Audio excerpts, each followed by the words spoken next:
Hey, this is Nathan from Gotcha SEO, and in this video, I'm going to show you a live SEO audit of a St. Louis roofer. So it's going to be a new series that I'm doing where I'm going to be actually performing live audits on just random businesses to show you how to improve rankings and organic traffic for local businesses and even for national businesses. So in this particular audit, I'm going to focus in on one St. Louis roofer that I found, the ranking about, on page 4 or 5. And I'm just going to walk you through some of the recommendations that I would give them if they were a client of ours. And then on top of it, I'm also going to be bringing in another part in this series, which is going to be where I develop SEO strategies for local businesses as well. But for this one, we're just going to focus on the audit portion. So with that said, let's dive right in.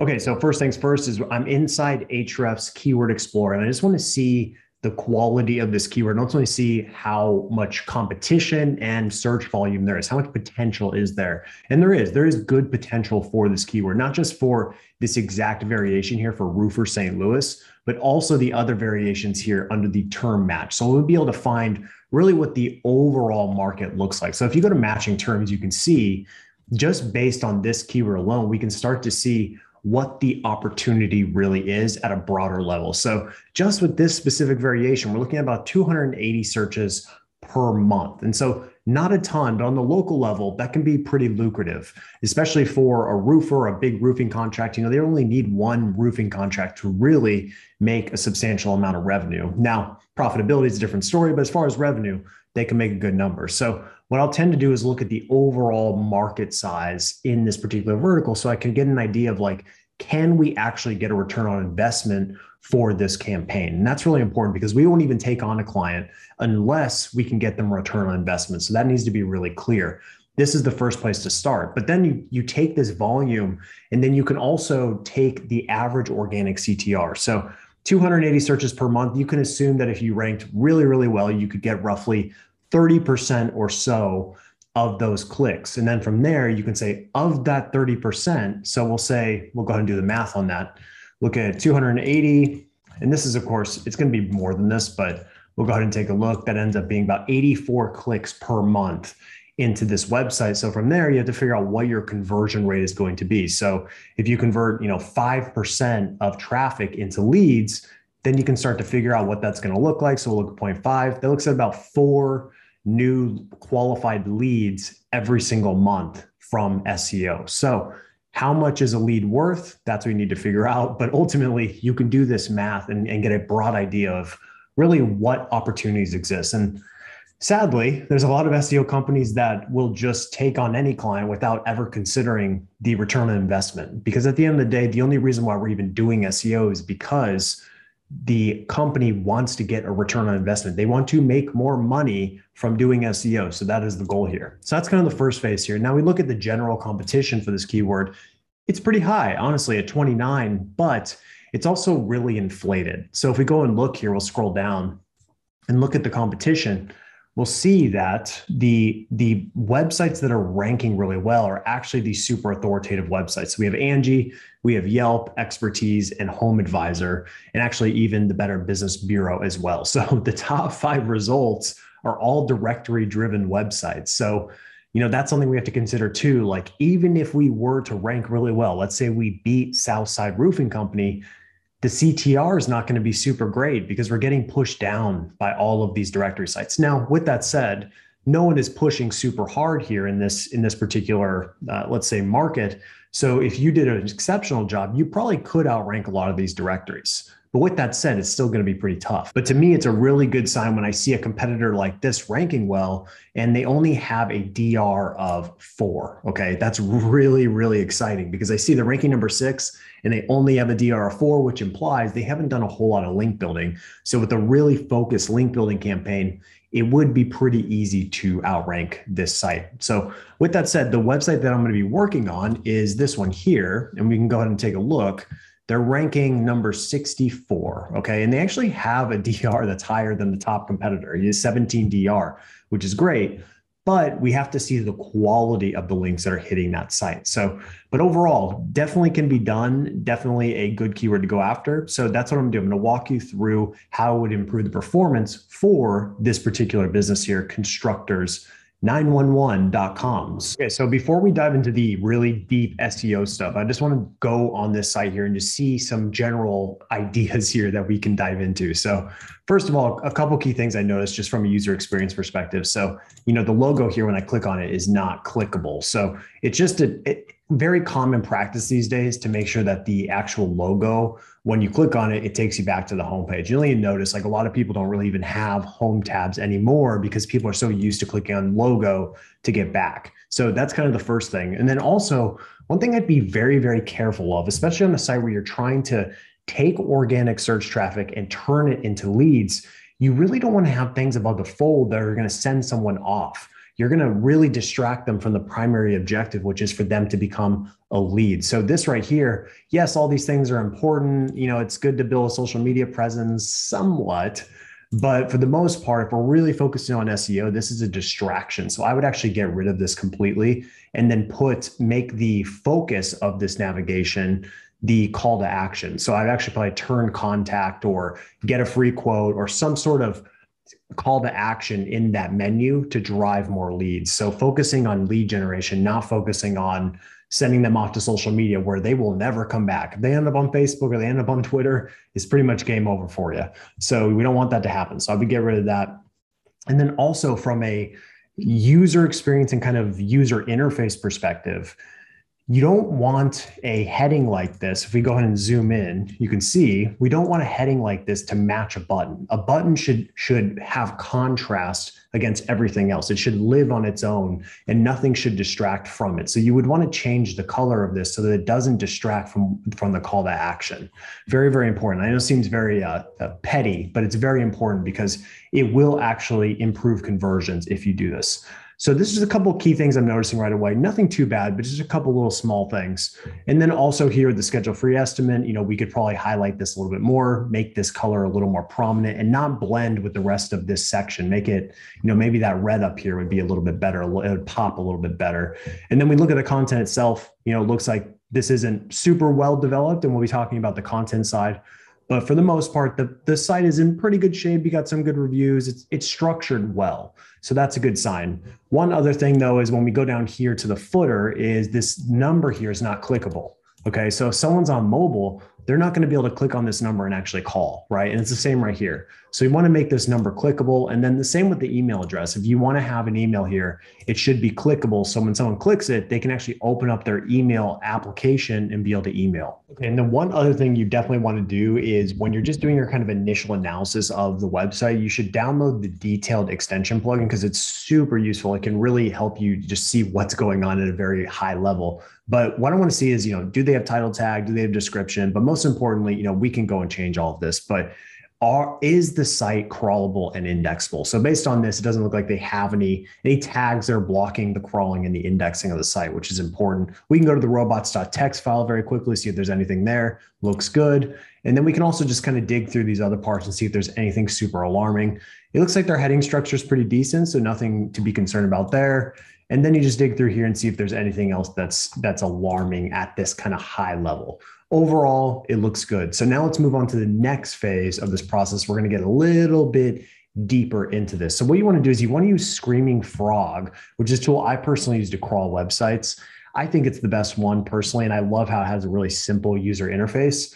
But what you'll do is after you finish the crawl, what we do is we export it into Google Sheets. Now, this is not the template that we use. This is just for this demonstration, but I'm going to walk you through the kind of the things that I'm looking for when we want to optimize a site. So looking at this particular business here, there's a few things that pop out right away. So I'm just looking at indexable pages. So we'll go ahead and collapse these.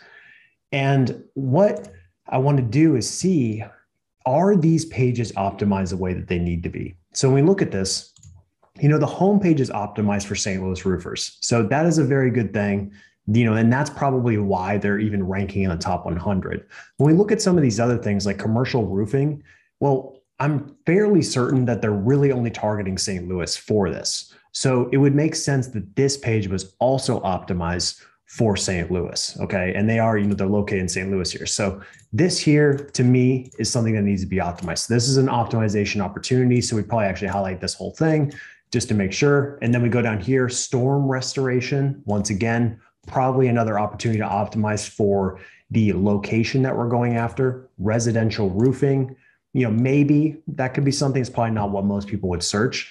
Gutter cleaning, once again, that's another service offering in St. Louis that they offer, and even custom decks. Okay. So we have right away, we have 1, 2, 3, 4, 5 opportunities, sub-services within the main service that we can optimize for, which means that's more opportunity to bring in more organic traffic leads and clients. So very, very important and very simple too. It's not even optimized for the location. So just by throwing St. Louis in there, you've already done a lot of work, but you do want to find the right variation of that keyword. But very simple thing that can be done here. Now let's go ahead and look here. Looks like they haven't filled any of the meta descriptions.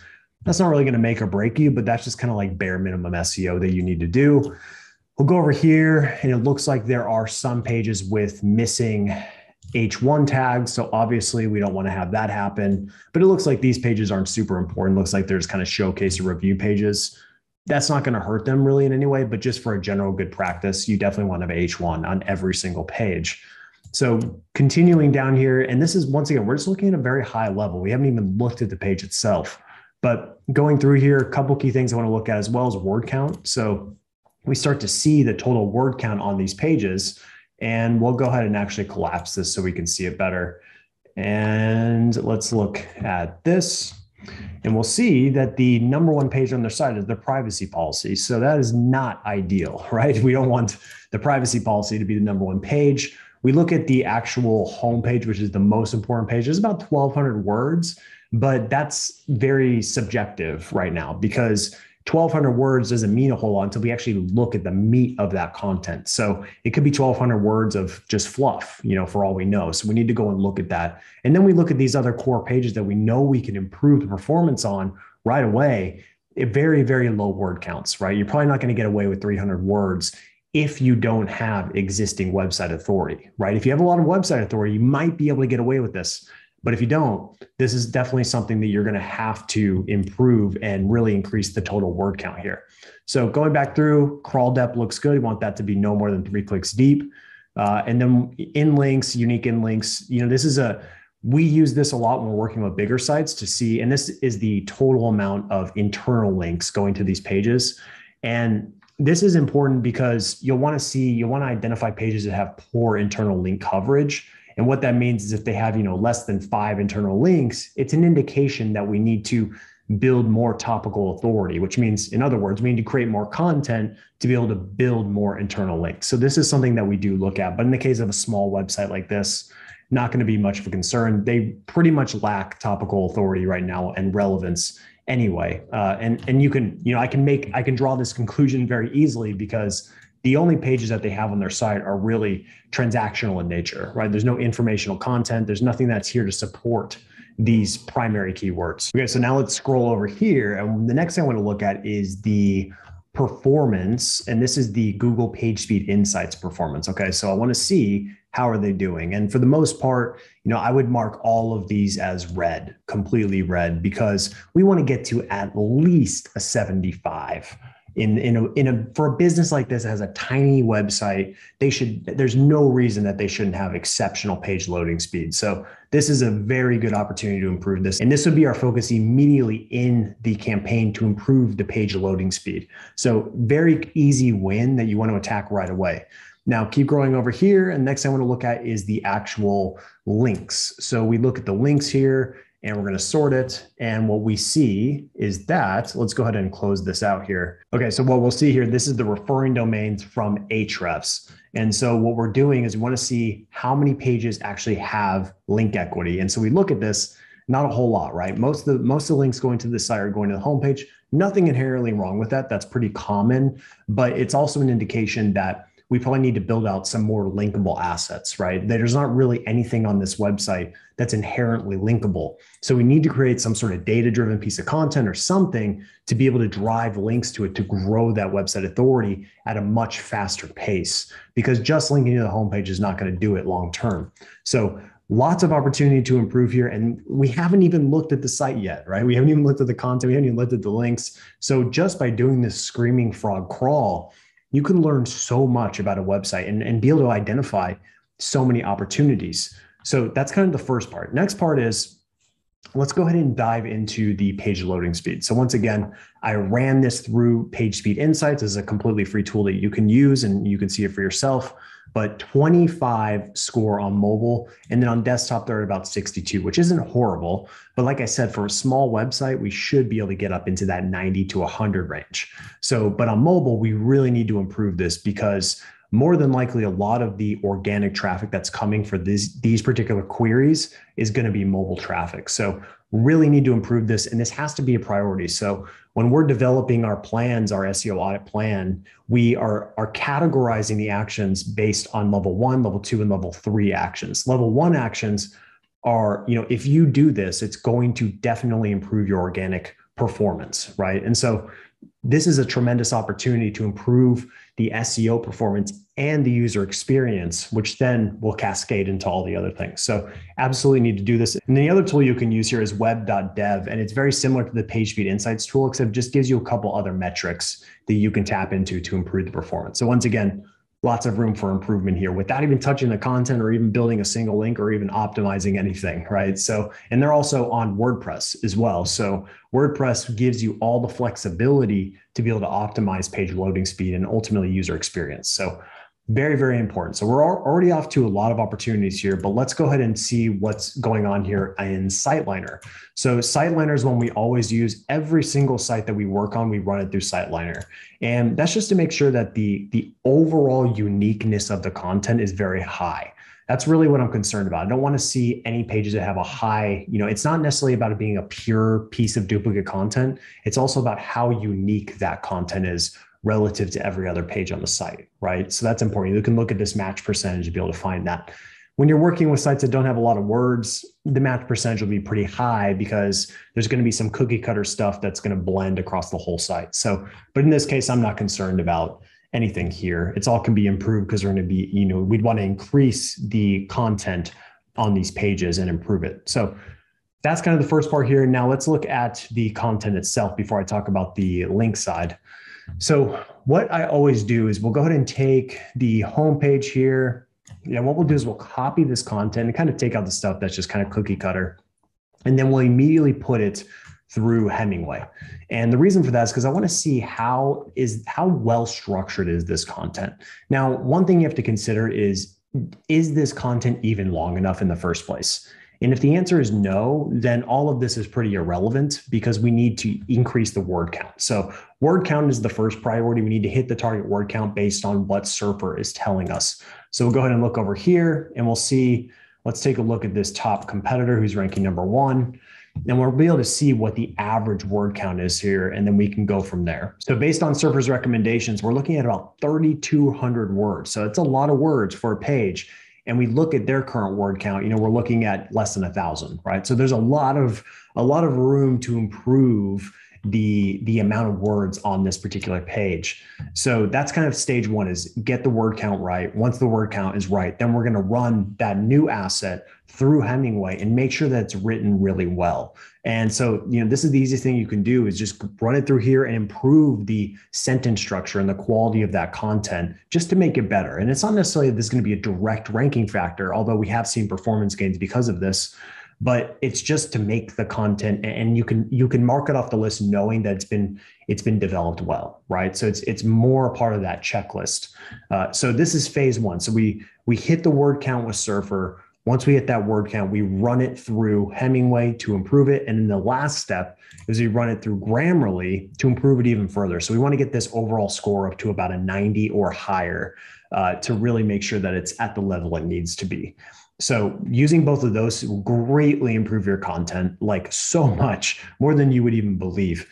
And then once the content's in the place that we need it to be from a quality perspective, then we're just going to go right into Surfer, and we'll usually just take that content, we'll put it into their content editor, and then we'll start to optimize, right? So, St. Louis roofer, and start injecting these keywords. Now, there's just general good practices with keyword optimizations. Like if we go and look at gotchaseo.com, we'll look at a recent post that I just did.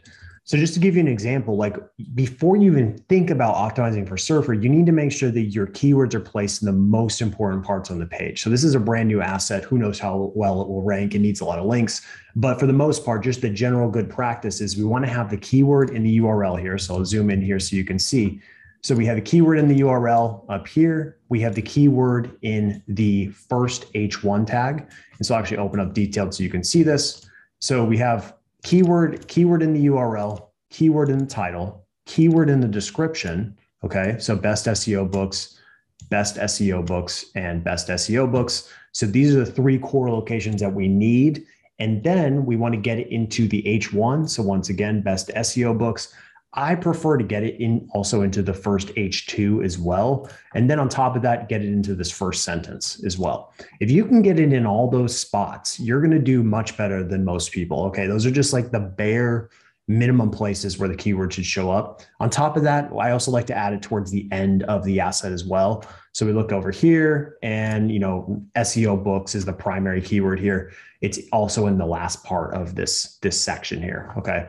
So what we want to do is we want to put them in those core locations. So once again, just to reiterate, we want it in the URL, we want it in the title, we want it in the description, we want it in the first H1, we want it in the first sentence. We also want at least the primary keyword or a variation in the H2, and then also at the end of the asset as well. Those are bare minimum. Once you have the bare minimum, then go into here, into Surfer, and start to inject these NLP-based keywords, which is natural language processing. Don't worry about all the geeky terms. It doesn't really matter. It just means keyword variations, okay? And what it means is that these keywords here, these keyword variations are mentioned by the competitors that are ranking on the first page. So Surfer is just extracting that from the competitors and saying, hey, they're ranking on the first page by talking about these specific variations. Therefore, you should also do the same. Very important. So go through, improve this performance, and try to get this up at least into the green zone. Okay, if you can get into the green zone, you're going to be pretty much good to go. And also, one thing to consider, I talk about this a lot, at least with the members in Gotcha SEO Academy, I talk about this a lot, but don't view your content as a one and done type of thing. Like this is the first iteration of this content. We can improve it and tweak it and make it better. There's no end to this until we're number one. Number one is when you can put your feet up and relax for a second. But until you're number one, this isn't over. So we got to keep going, got to keep optimizing. And most importantly, once that's all set up, we need to actually go out and acquire links, right? So you can do all this stuff well, but if we don't acquire links, you're not really going to get to where you need to go. So let's go ahead and take a look at what we're working with right now with this particular site. So, a URL rating of 33 and a DR of 17. So not horrible, and that's not bad. So, but you can tell that their organic performance just isn't there. And that's because the site's not optimized super well based on everything I just showed you. But it seems like from a link perspective, they might be doing okay. So let's take a look at the links and see what we're working with. So first thing I want to do right away is I want to see what is the composition of their link profile. So I want to see from a do follow perspective what we're working with. So it looks like their DR has climbed because they've done a little bit of scholarship link building. Not a bad strategy, a little dated, but it can still do fine, and it can obviously add value and score you some pretty decent links. I mean, you look at the quality of this link, we're looking at a DR 69. It has a lot of traffic. Also this one here, DR 44, has some decent traffic. So these links aren't bad, not bad at all. And then it looks like they have also some other pretty decent links. So overall, the link building's been pretty good on this site. Nothing to frown upon. And ultimately what I'm seeing is, they aren't building low quality links. That's important. So the links that they're getting are decent or even high quality in some cases, and they're not wasting their time on nonsense links. So I don't see anything alarming here. So this is actually great. It does look like they're being relatively aggressive with anchor text. So I'd probably tone that down a little bit just at this point, because there just isn't a whole lot of links here. Because the truth is, we want to have a nice solid foundation of links before we start hammering with keyword rich anchors. So you got to be really smart with that. But overall, it looks like they are doing some link building, maybe some, I can tell these links are purchased by a vendor just based on the way that they're being placed, right? So, but for the most part, this looks pretty good. And I think they're on the right track on the link building side. So my recommendation in this particular scenario is optimize the loading speed. So go back to here. We need to optimize the loading speed. Absolutely key. Okay. So that's number one. Number two is we need to optimize. Well, first of all, we need to do some keyword research and identify the appropriate primary keyword for these service offerings. So gutter cleaning services, St. Louis, or whatever that primary keyword is. We need to see what that is. And then we need to optimize these URLs for those keywords. This is, our service pages need to be optimized for the location that we're targeting. And then on top of it, we also need to think about how we can start building some linkable assets or more topical authority. Many, many ways to go about doing that. So I won't, bore you here, but very simple things you can do. We can go into answer the public, and then we'll just enter something like roofing. And then right away, we can see there are plenty of ideas that we can dive into to build more topical authority on our website. So I would be thinking about how can we create more content assets to build more topical authority. I'd also be thinking about how can we create an asset that's very link worthy. So, something in the roofing vertical could be something about data regarding hail damage in the St. Louis area. So, on average, what is the cost of hail damage in St. Louis, or what is the frequency of hail damage in St. Louis? So we're focusing on the primary topic, and we're focusing on the location, and we're creating something data driven, which is really the best linkable asset in my opinion, because people love to reference data. So when you have a really nice data driven piece of content, people will definitely link to it as long as you go out and promote it. So that's what I'd be thinking about, is like, how can I create something that's relevant to what we're doing, what we offer, but also relevant to the core location that we're trying to target?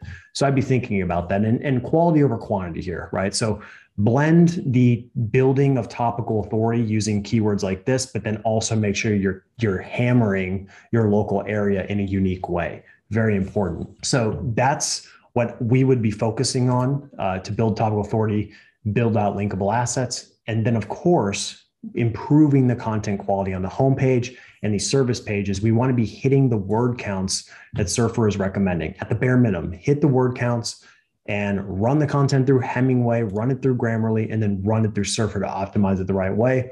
And then just keep acquiring links. Like, they're doing a good job. They're acquiring links. They need to, make sure they're acquiring links to pages that are actually linkable instead of just the homepage or service pages. But for the most part, this is a pretty good start. They're off to a good start. So I think just some slight tweaks, some improvements, some optimizing of user experience, more content links, all the good stuff that we normally do in SEO. This site has a lot of opportunity to really do a lot better in its vertical. So that's all I have for you guys. And I'm going to keep doing these SEO audits. So if you've enjoyed this SEO audit, if you learned a thing or two, drop a comment below, like the video, all that good stuff. And I'll keep publishing content like this because it's fun for me to geek out about SEO. So, and if you need my help or my team's help to do your SEO, I'll have a link below where you can go and reach out to us and we can see if there's an opportunity to work together.